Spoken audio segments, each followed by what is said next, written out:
你有冇試過半夜喺酒店房瞓到一半，突然覺得張床好似沉咗落去，好似有個人坐咗喺床尾？又或者你明明閂晒冷氣，但房入面嘅溫度突然間降到好似冰窖咁，仲隱隱約約聽到廁所傳嚟一陣好慢好慢嘅梳頭聲。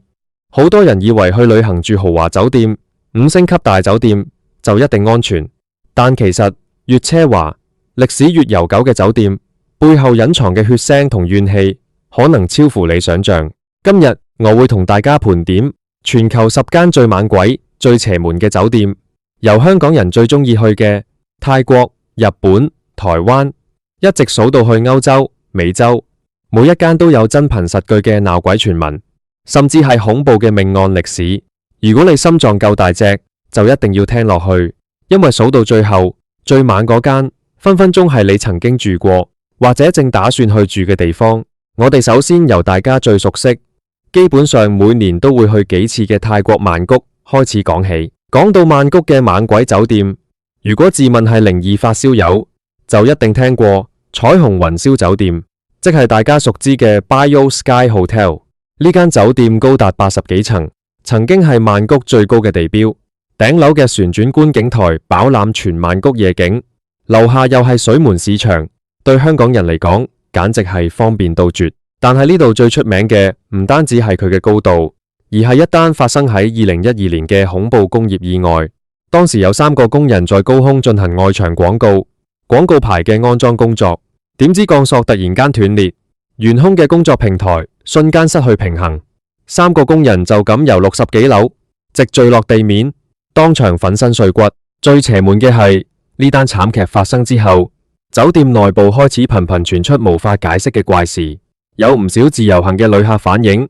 住入去之後，半夜會聽到窗外傳嚟好猛烈嘅敲玻璃聲。你要知道嗰度係60幾、70幾樓的高空，出面根本冇任何露台或者攀爬嘅地方，除非出面嗰個人係懸空企喺度。更有住客話，入睡之後會聽到房入面有沉重嘅腳步聲，甚至冷氣機頂會傳出好似有人在上面爬行、拖曳物品嘅沙沙聲。有啲導遊直言，帶團去曼谷，如果被分配到呢間酒店嘅某幾個特定高層房間，都會一到房就立刻將所有燈開晒，心入面默默祈求離開曼谷，我哋轉去另一個香港人視為鄉下嘅地方——日本。日本嘅溫泉旅館同古老酒店非常之多，而最出名嘅鬧鬼聖地就係位於山梨縣，可以睇到富士山全景嘅富士山中湖山中湖秀峰閣湖穴附近，或者係更具傳奇色彩嘅富士山溫泉酒店。但如果講到成個亞洲區內，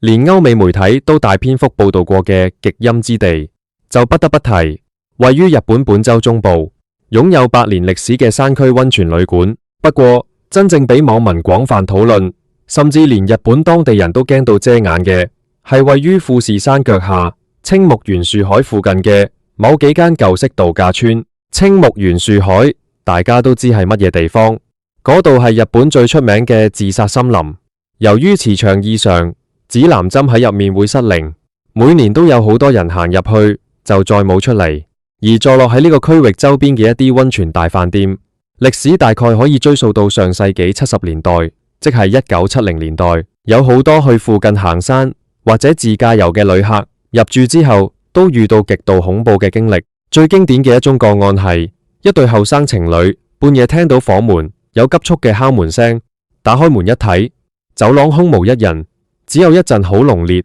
好似樹林入面腐爛泥土嘅草腥味。當佢哋關上門準備返床瞓覺嘅時候，一轉身竟然見到房內嘅日式榻榻米上面有一排濕漉漉嘅腳印，由窗邊一直延伸到佢哋張床前面。最恐怖嘅係個窗明明係由入面鎖死嘅，有傳言話係喺樹海入面走唔出嚟嘅冤魂，循着酒店嘅燈光走咗入嚟尋找替身。講完泰國同日本，我哋返返嚟近近地嘅台灣。台灣有一間酒店，基本上只要你喺網上搜尋亞洲猛鬼酒店，佢必定穩坐前3名，甚至曾經被國際知名旅遊網站選為全球10大猛鬼酒店之一。呢間就係位於台北市中心信義區核心地段嘅台北君悅酒店。呢間酒店係不折不扣嘅5星級奢華酒店，外觀宏偉，大堂金碧輝煌。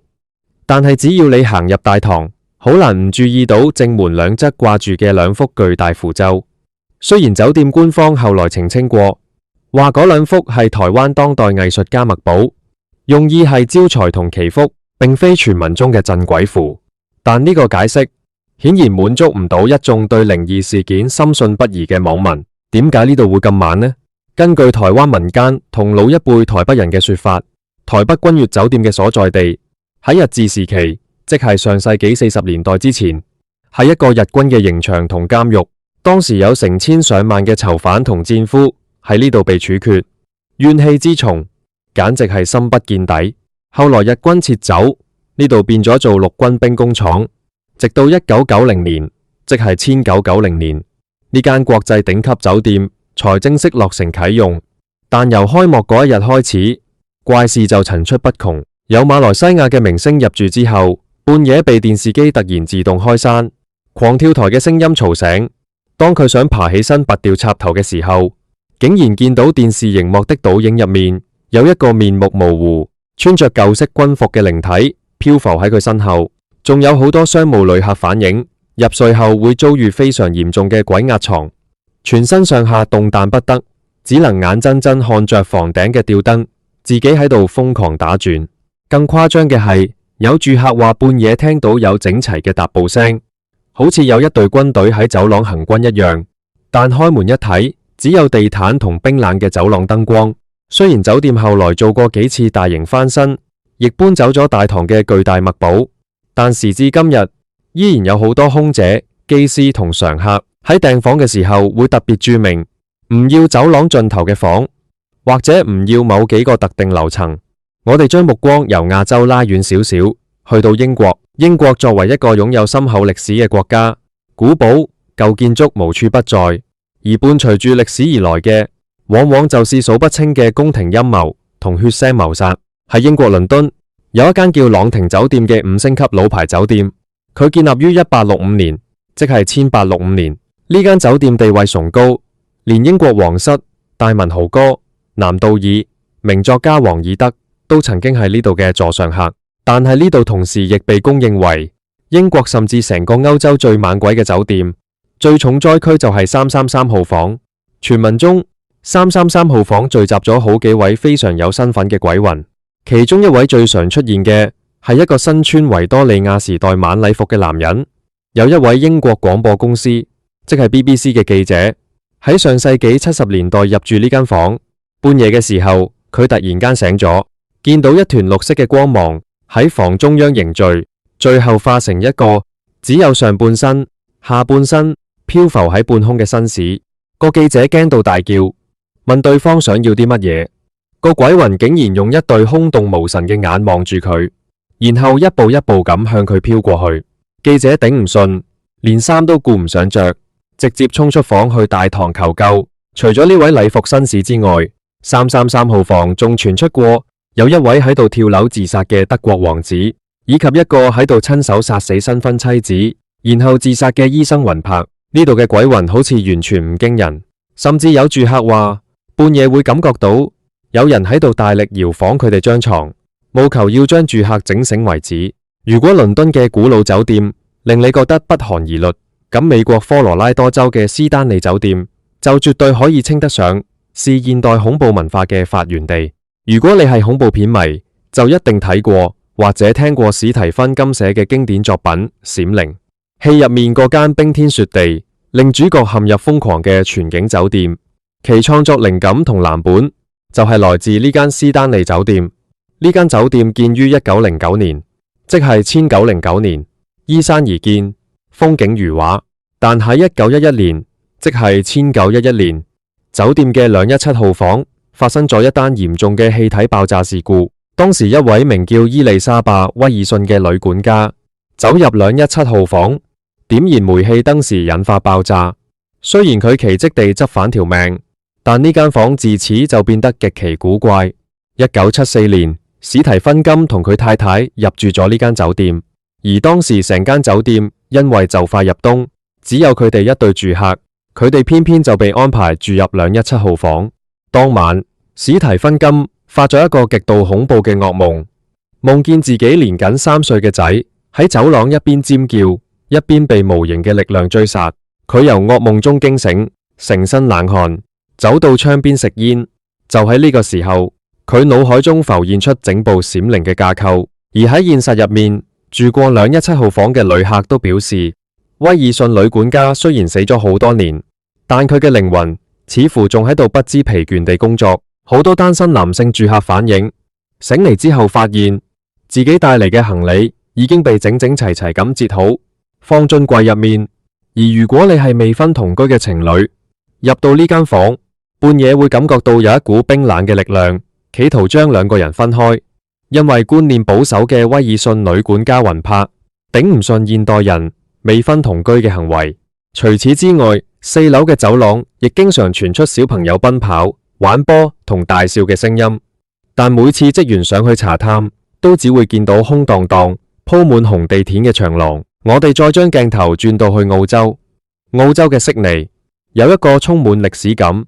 同時亦係早期殖民地罪犯聚集嘅地方岩石區。喺呢度有一間由19世紀古老建築改建而成嘅悉尼海港青年旅社，或者附近嘅舊式旅館。雖然外表睇落好文青，好有現代設計感，但由於佢直接興建喺澳洲最早嘅囚犯聚落同住宅遺址之上，地下保留咗大量18世紀、19世紀嘅歷史遺跡。喺興建期間，考古學家喺呢度挖掘出超過上萬件當時囚犯同低下階層使用過嘅物件。自從營運以來，唔少背包客都遇過科學解釋唔到嘅現象，例如有人喺公共廚房煮夜宵嘅時候，會見到一個身穿19世紀粗布衣物、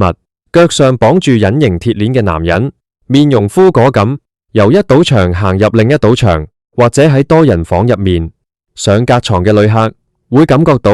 有人喺床底係咁頂上嚟，但下隔床嘅人其實一早出咗去飲酒。呢種帶有歷史厚重感嘅怨氣，往往比起純粹嘅傳聞更加令人心寒。跟住落嚟呢間我哋去到馬來西亞。講到馬來西亞，除咗雲頂高原之外，其實喺怡保或者檳城都隱藏住好多殖民地時期留落嚟嘅恐怖建築。其中一間好出名嘅係位於檳城嘅沙洋香格里拉度假酒店，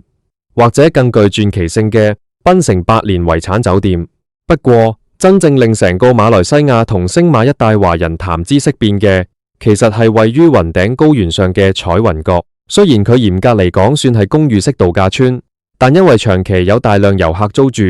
其猛鬼程度喺東南亞甚至可以話係數一數二。呢度因為靠近賭場，幾十年嚟有無數因為喺賭桌上輸到傾家蕩產，最後選擇喺呢度跳樓結束生命嘅賭徒。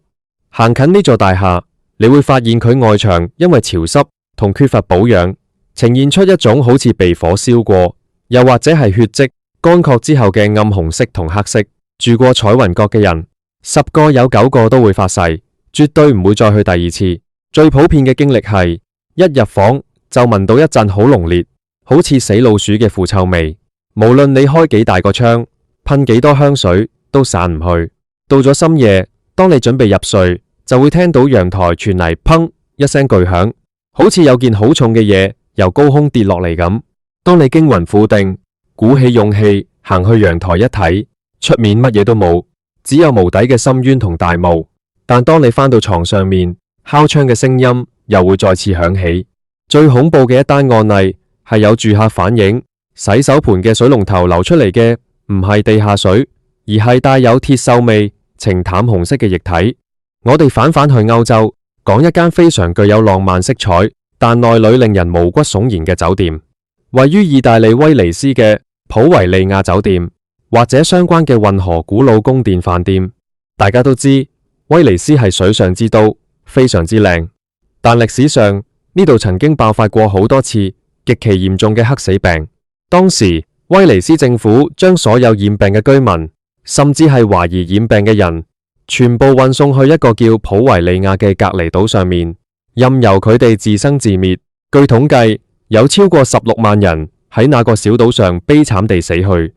成個島嘅泥土有50%以上其實都係人類嘅骨灰。而喺威尼斯本島，一啲由中世紀宮殿改建而成嘅豪華酒店，由於當時亦曾作為臨時嘅停屍間或者貴族嘅避難所，內部嘅靈異事件同樣無休無止。有著名嘅好萊塢明星入住威尼斯某家頂級運河大飯店時，半夜見到房間嘅地面浮現出一層薄薄嘅水霧，水霧之中有幾個身穿中世紀長袍、面戴黑死病時期著名的鳥嘴醫生面具嘅靈體，靜靜地圍繞住佢張床。呢種跨越數百年歷史嘅視覺衝擊，真係少啲定力都會被當場嚇瘋。第9間，我哋去到北美洲嘅加拿大。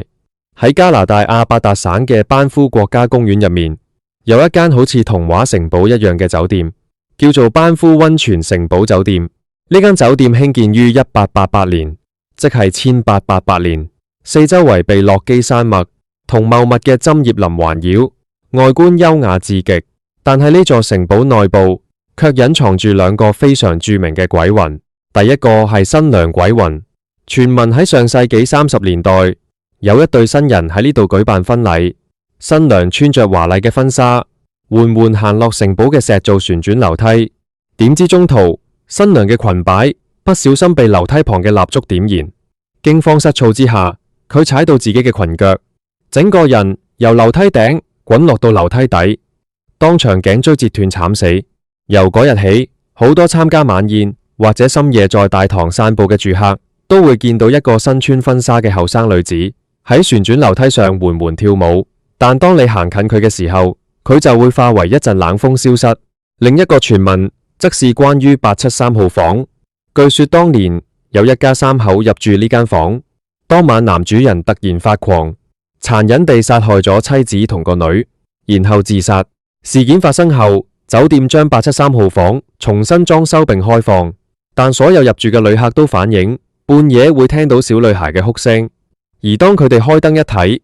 洗手間嘅鏡上面會浮現出小女孩驚恐嘅血手印。無論清潔工用乜嘢清潔劑擦拭，第二晚依然會準時出現。最後，酒店管理層頂唔順，決定將873號房嘅門完全封死，用磚牆砌平，並鋪上同走廊一模一樣嘅牆紙。所以，如果你而家去呢間酒店，行到8樓，你會發現房號由872直接跳到874。而喺872同874之間是一堵冰冷、完全封死嘅空心牆。當你行過嗰堵牆嘅時候，你不妨將條耳仔貼過去，傳聞入面依然可以聽到隱隱約約嘅撞牆聲。數咗9間，每一間都已經夠晒驚心動魄。但講到全球最猛、怨氣最重，連當地政府都曾經要介入，甚至喺近年引發全球轟動嘅酒店，竟然唔係咩百年古堡，亦唔係咩荒山野嶺嘅溫泉旅館，而係位於美國洛杉磯市中心，性價比極高，同時亦係無數背包客同香港人去美西旅遊時曾經考慮過入住嘅塞西爾酒店。呢間酒店嘅恐怖程度已經唔可以用簡單嘅鬧鬼嚟形容，佢簡直就像是一個有生命嘅邪惡磁場，幾十年嚟不斷吸引住各種瘋狂、殺戮同絕望。塞西爾酒店建立於1924年，即係1924年，初期定位係高檔商務酒店，但隨後遭遇美國經濟大蕭條，周邊地區演變成全洛杉磯最貧困、犯罪率最高嘅貧民窟。自此呢間酒店就淪為罪惡嘅溫床。如果你知道呢間酒店嘅歷史，你就會明白點解佢可以奪得全球最猛嘅稱號。歷史上最著名、至今未破嘅懸案——黑色大麗花慘案，死者伊麗莎白蕭特，據傳喺她被殘忍殺害、割裂身體並棄屍荒野之前，最後被目擊到嘅地方就是塞西爾酒店嘅酒吧。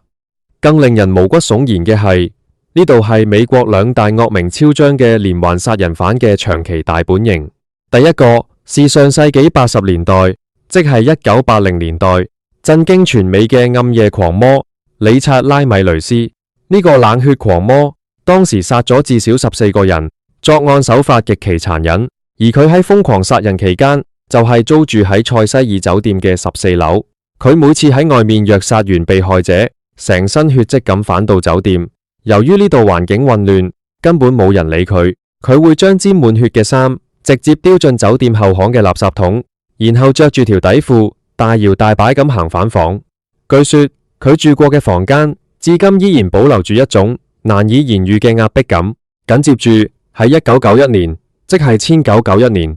另一個來自奧地利嘅連環殺人犯即刻昂特維格亦入住咗呢度。佢以雜誌記者嘅身份作為掩護，專門在塞西爾酒店內或者周邊用內衣褲勒死性工作者。有傳言話，昂特維格之所以選擇塞西爾酒店，是因為他崇拜理察拉米雷斯，想喺同一個邪惡嘅磁場入面尋找殺人生靈感。除了連環殺人犯，呢度嘅跳樓自殺事件更加是多到數唔清。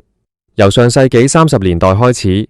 幾乎每隔幾年就有住客由呢度嘅高層跳落嚟。最離奇嘅一宗發生喺1962年，一名叫寶蓮奧頓嘅女子同丈夫嘈交後由9樓跳下，偏偏砸中咗一名正在樓下條街道散步嘅91歲無辜阿伯，兩個人當場一齊慘死。幾十年嚟，死喺呢間酒店入面或者因為呢間酒店而死嘅人，官方統計就已經有幾十個，未統計嘅更是不計其數。而真正將塞西爾酒店推上全球靈異話題巔峰嘅，就係2013年，即係2013年發生嘅轟動全球嘅藍可兒事件。當時就讀於加拿大英屬哥倫比亞大學嘅華裔女學生藍可兒，隻身前往美國旅遊，並入住塞西爾酒店。隨後佢突然間失蹤，洛杉磯警方在遍尋不獲嘅情況下，公布咗一段酒店電梯嘅閉路電視錄像。呢段錄像隨即成為了互聯網歷史上最詭異、最令人心寒嘅影片之一。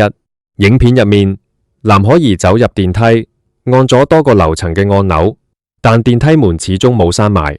隨後佢做出了一系列完全無法用常理解釋嘅怪異動作。佢將頭探出電梯外，左顧右盼，好似喺度躲避某個尾隨佢嘅人。然後佢又退回電梯角落，雙手抱頭。最恐怖嘅一幕係佢行出電梯，面向住空無一人嘅走廊，雙手呈一種極度扭曲、不自然嘅角度喺度瘋狂揮動，手指僵硬，好似喺度同某個睇唔見嘅靈體進行某種儀式或者交談。過咗一陣，佢離開咗畫面範圍，而個部故障咗好耐嘅電梯門喺呢個時候卻突然間順暢咁閂埋。幾天之後，有住客投訴話酒店嘅自來水壓力變少，